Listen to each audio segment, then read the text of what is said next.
last presentation today, you can already see that they are moving closer than what you're used to. So that means that your reactions, what you're doing. Okay, so our place is called Asylum, and they're just mental patients in the asylum. They've worked really, really hard on this piece, and I would like to apologize in advance for my part because one of our actors isn't here. So I will be stepping in to read one of the lines. So I will be having a script on hand with me, so I apologize in advance, but the rest of my actors are completely prepared. They've been working so hard for it. So I'm very, very excited for you guys to watch our play. And thank you very much. And thank you, parents, as well.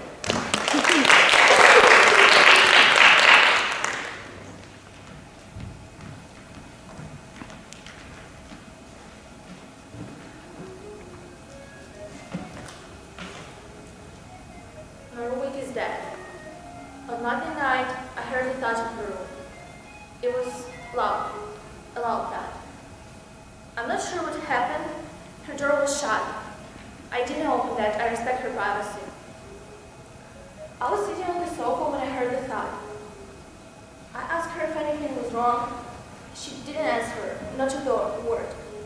She's quiet though, very shy, so I didn't ask her again. I didn't want to be best. I was waiting to see if there was another thought. Maybe she was moving things around in her room and the piece of furniture slipped out of her hand. It happens. People drop furniture. It makes a thought. After about 5 minutes, I heard a voice say, "Help." Some kind of whisper, or how it was trained to say. It could have been a voice in the TV. I couldn't be sure. I wasn't going to call 911. I wasn't going to open her door because it was shut. I ordered my groceries on the internet. They delivered. They now knock 3 times and then bring it into the kitchen. I couldn't be in the living room or somewhere else while the front door was open. And I wasn't going to call anybody because I didn't hear anybody say help again.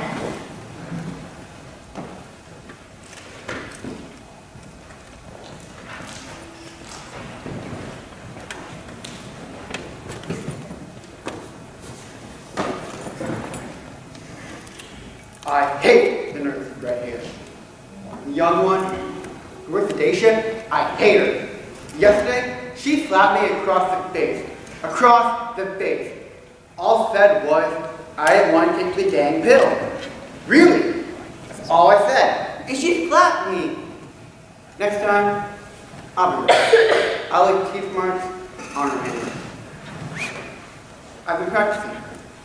It's kind of practicing, and kind of an alternative form of revenge. It's a voodoo doll. In my book about voodoo. It said to use any, but I couldn't find any. I had one. I stole it from my grass. But she took it. Not the third red hair. The other one. The one who has too much eyeshadow. I hate her too. I don't like any of them. I don't. I hate them. I hate them all. Except the one that gave me extra cake last week. I like her. I like her a lot. I like cake. I like cake a lot. Take, bake, cake. Take, cake. I want cake. I want cake.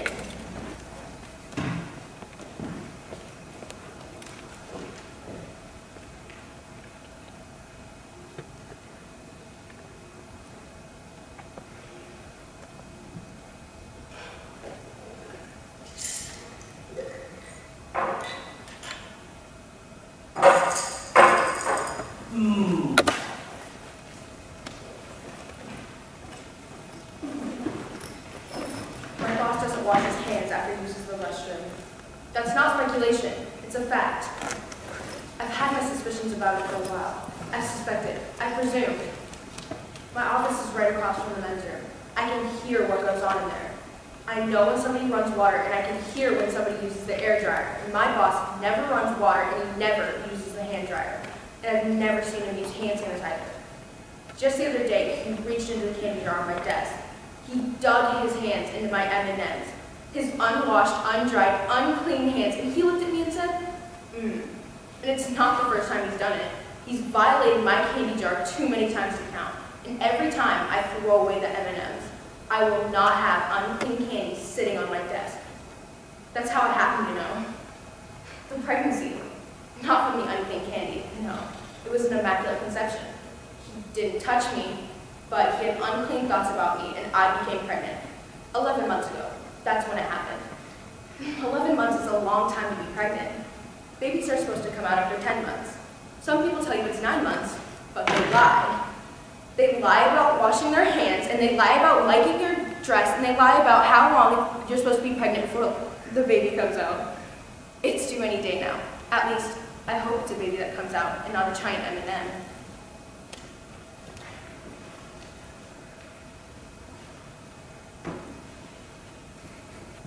Am I the only person who's disturbed by ballpark franks?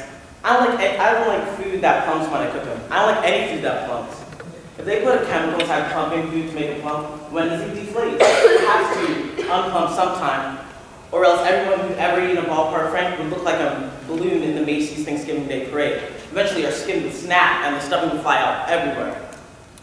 Stuffing's interesting. It's fascinating. Stuffed chicken breasts, pasta shells stuffed with cheese, stuffed mushrooms, stuffed animals. I had a stuffed animal I used to sleep with when I was little. Okay, maybe once since I was little. But that's because I had a hard day and I needed some snuggle-up. Yes, that's a word. Snuggle-up is a word.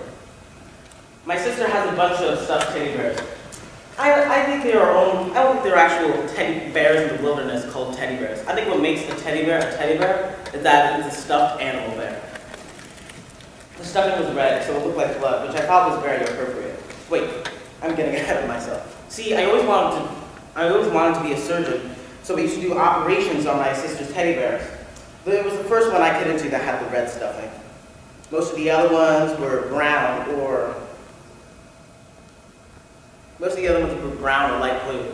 But frankly, they were all a letdown, a disappointment after the red stuffing.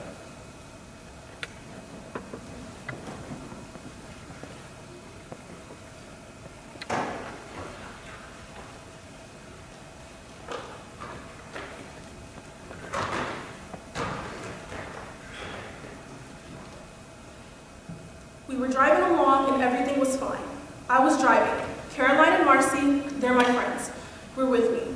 Caroline was in the front seat and Marcy was in the back seat behind me.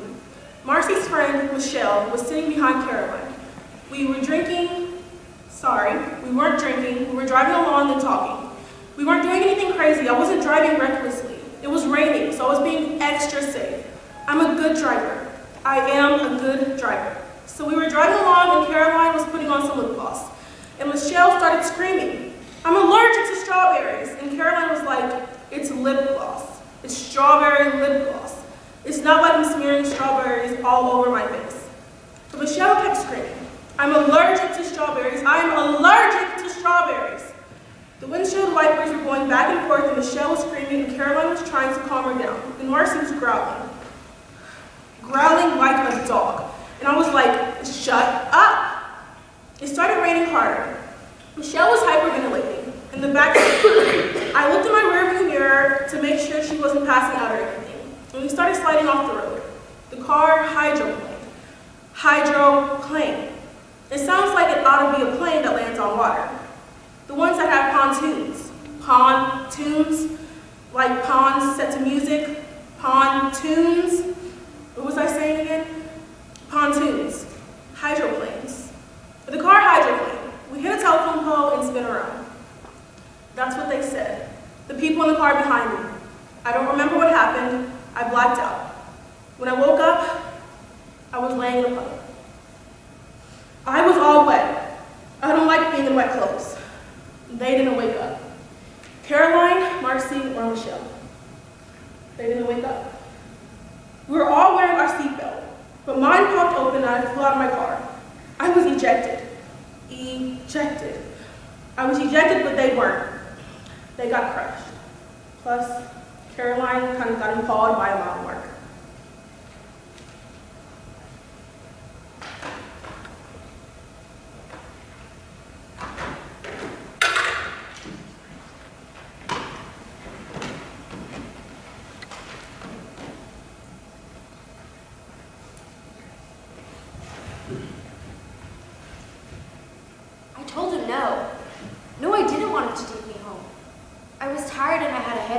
That's all. I wasn't dizzy or anything. It was just a headache. It wasn't even a migraine. It was just a headache. But he insisted. He was insistent. He wouldn't take no for an answer. Jason was like that. He always got his way with Melanie. She's my best friend, and Jason's her boyfriend. It's usually the girl who can get her way with the guy, but Jason always got his way. He was insistent. He wouldn't take no for an answer. So finally I said, okay, you can take me home. He'd been to my apartment 100 times with Melanie, so he knew the way. But instead of going the way I would have, he went some roundabout kind of way that made no sense. I didn't say anything. I had a headache. Nobody wants to get into an argument when they have a headache. And besides, it's not a good idea to get into an argument with your best friend's boyfriend. So I didn't say anything. When he pulled into the parking lot of my apartment complex, he said, I'll walk you to your apartment. I told him he didn't have to, but he said he wanted to be a gentleman. I told him, no, really, thank you, you don't have to. I don't need an escort to my apartment. I'm a big girl. But he insisted. He was insistent. He wouldn't take no for an answer. So he opened the car door for me like we were on some kind of date, and he took my arm and walked me to my apartment. I got my keys out of my purse, but he grabbed them from my hand. No, I said, I can do it. I can unlock the door. I don't need your help. But before I finished telling him I could do it for myself, he finished unlocking the door and we were inside.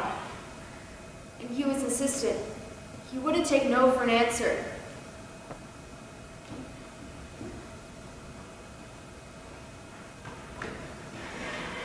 My fans love me. They send me flowers and presents and pictures of themselves and their pets. On my last tour was about stadiums, giant outdoor stadiums, in 10 different cities in less than 4 hours. It was some kind of Ticketmaster record. And everywhere I go, fans are always calling my name and photographers are stalking me. I love my fans, but I hate the paparazzi. They invade my personal space. One time, a picture of me in torn sweatpants and a tank top with a mustard stain on it got sold to a tabloid company for $2 million. Just think of how much good that money could have done for the world. Sick people could have gotten medication. Starving children with crooked teeth could have gotten braces. One smile at a time. That's how you change the world. Hundreds of my fans name their kids after me, and not just girls. There are dozens of little boys named Tracy running around out there in the world. The other half name their pets after me. They'll send me pictures of their cats, and on the back they'll write, this is my cat Tracy, and she loves you. Tracy loves Tracy. There are even hamsters, lizards, and iguanas named Tracy. All those Tracys love Tracy too. They love me. My fans love me.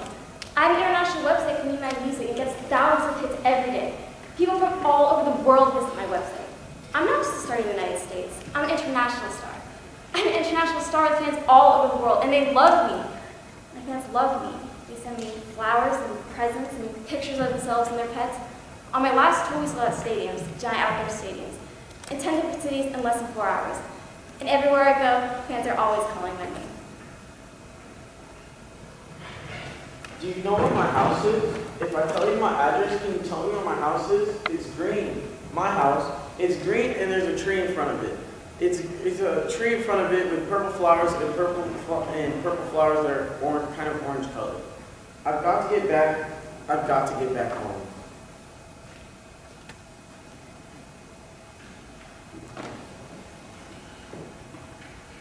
Door, floor, score!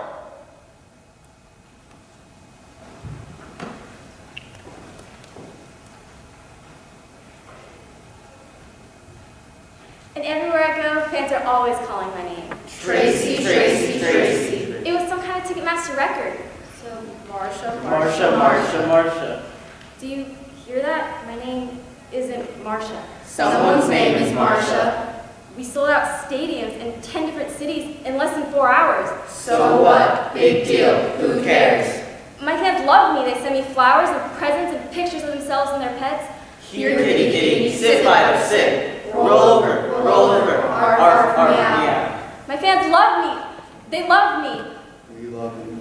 Today. We love you. Today. We Really love you. Until someone better comes along. Tracy, Tracy, Tracy, Tracy. Marsha. Tracy. Who are you? I asked her. Who are you? We were walking along and she was pretty much dragging me. She had long legs. 4-year-olds don't have long legs. She, call me mommy, she said it, like an order. Like, call me mommy or else. Are you my mother? I know there's a Dr. Seuss book, but that's what I asked her. Are you my mother? She's who took me to the beach. I had sand in my arms and my legs, I remember, and I had sand in my butt, and I smelled like the ocean. Ocean smells different than swimming pool. And my mom, the one who took me to the beach, told me to stand outside the ladies' bathroom and not move. I didn't move. She moved me. She had pulled me along behind her as she walked. I didn't move. She moved me. She took me to her car. It was black on the outside and white on the inside, like an Oreo. I'd never seen a car that was black on the outside and white on the inside before. I liked it. She reached into her purse and pulled out a tiny plastic bag of Oreos. I ate them all. There were 17.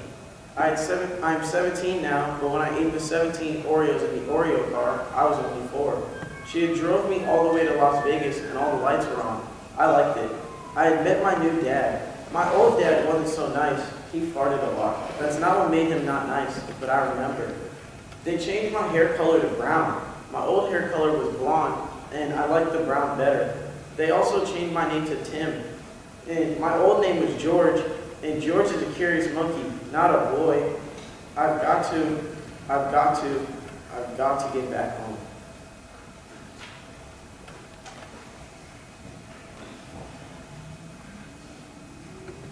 I am not a killer. I didn't make it rain, I didn't make the car hydroplane, and I didn't throw a fit about anybody's strawberry lip gloss. It's not my fault, it's not my fault, it's not my fault! But they didn't understand. They wouldn't stop. They sent me to the obituaries from the newspaper and the little memorial things they give you at the funerals. At first, it was just the obituaries for Caroline, Marcy, and Michelle, the little programs for the funeral services. But they didn't stop. They sent me obituaries from people I didn't even know, in the boxes and boxes of smashed and mangled Hot Wheels. Killer. Killer. Killer. Sometimes when you say killer, it sounds like kill her. I couldn't drive again for a couple of weeks. I was too scared to get behind the wheel. Well, that and there wasn't a wheel for me to get behind. The car in the accident was totaled. No surprise there.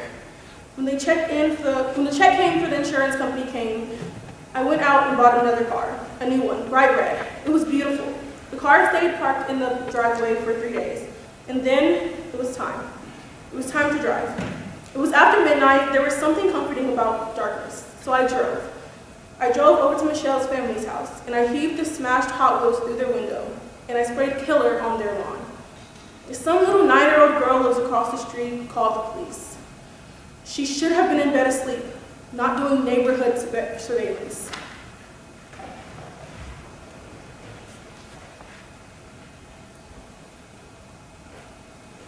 Sleep does the trick. Sleep makes it all better. A cookie makes it better. I want a cookie. But Jason didn't want to leave. I want a cookie. He grabbed my wrist and he said, I want a cookie. "You know what I want." I want a cookie! And I told him, "No, I don't know what you want." I want a cookie. He didn't say it. He didn't say anything, he just did it. And the whole time I was saying no. I was screaming it, "No, stop!" But he didn't listen. His mouth was open like he was going to say something. Maybe he's a mouth breather. But anyways, his mouth was open and he drooled on me. And then he started mumbling to himself. I couldn't see what he was saying. It felt like I was outside my body, and from that position, I couldn't see his face. I just heard the mumbling. Cookies dipped in Diet Pepsi rocks. It rocks! I'm gonna get a whole plate full of cookies and a giant glass of Diet Pepsi, and I'm gonna have a party. I'm gonna have a party, and you can't stop me. You can't do anything about it! I was outside my body and I couldn't do anything. I couldn't. I want cookies! I want a whole plate full of cookies! I knew how to tell Melanie what happened, what Jason did. She'd be so worried about me, and she'd feel so guilty that it was her boyfriend who did it. By the time I called Melanie over, it was the next day, but it felt like a week had gone by. She came over, we talked, and I told her what happened, and she didn't believe me. Nobody believed me. I told my mom and my friend and my sisters, and nobody believed me. Some of my friends laughed. They laughed at the most upsetting parts, like what happened to me was funny. I wanted to ask them, don't you feel all awkward while I'm telling you what happened and you're laughing? I'm not lying. Jason did it and it happened, and I was outside my body. I was the witness. I was the victim and the witness. It happened and you'll believe me. I'll make you. And I won't take no for an answer. Call the doctor. Somebody call the doctor. I always wanted to be a surgeon. The baby's coming.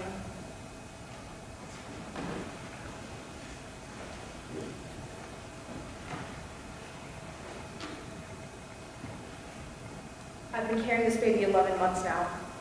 Babies are supposed to come out after 10 months. Some people will tell you it's 9 months, but they lie. I'm not lying. They lie about washing their hands, and they lie about liking your dress, and they lie about how long you're supposed to be pregnant before the baby comes out. There are dozens of little boys named Tracy running around out there in the world. If my roommate wasn't dead, I'd be sure to point out to her. Why am I here all alone? Where's the M&Ms? Come out wherever you are. Are we playing hide and seek? I've been carrying this baby 11 months now, and now it's time. It's time.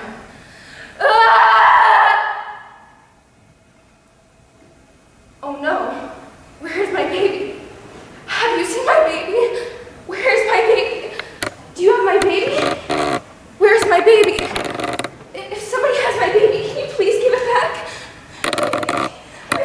My baby. Tracy. Tracy. Tracy.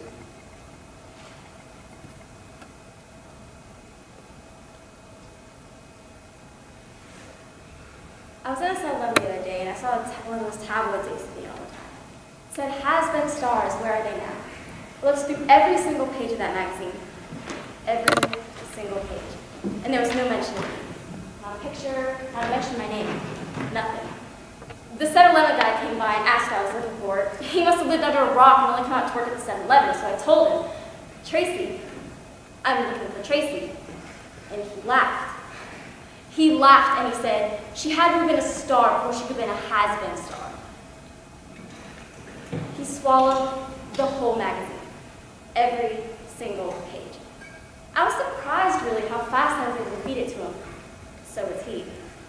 And half a bottle of Sprite to wash it down. It was all recorded on the store's video camera. And when they played it on the news, they played some of my music in the background. It was just like a music video.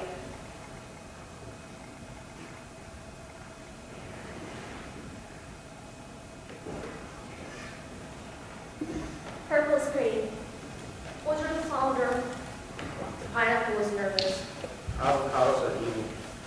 Push your uncle down the stairs. The door should be shut. Use the new pledge. And then they came. They came. The 911 people. They bust down the door.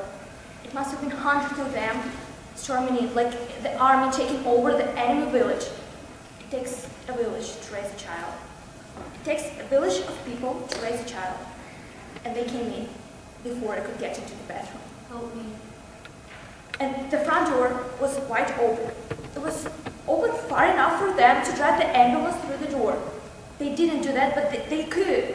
And the neighbors, they were staying in the hall and looking into my apartment and looking at me like I did something wrong. I didn't do anything wrong. Help me. And I tried to go back, but they grabbed me and dragged me into the hall, outside in the hall. And they put my roommate on the gurney, stretched with the heels, and they heeled her out of her room. And she was a strange color, and her body was askew. And I thought a poem. I wrote an original poem. What did you do that made your body so askew? Help me. And I tried to say them. I tried to go back, but they didn't listen to me. They didn't listen. Help me. I don't know what happened to her. I don't know. I tried to say it to them. And then I just wanted to go back to my apartment, to go into the bathroom. Just go into the bathroom where I could be safe. Please, let me go inside. Please, just let me go inside. Help me. And then they brought me here. They brought me here. It wasn't quiet, but it was peaceful. It was peaceful. I needed some snuggle love. He wouldn't take no for an answer. You can't do anything about it. It's not my fault. It was just like a music video. It's my refuge, my shelter, my sanctuary. Oh. I'm home. Thank you.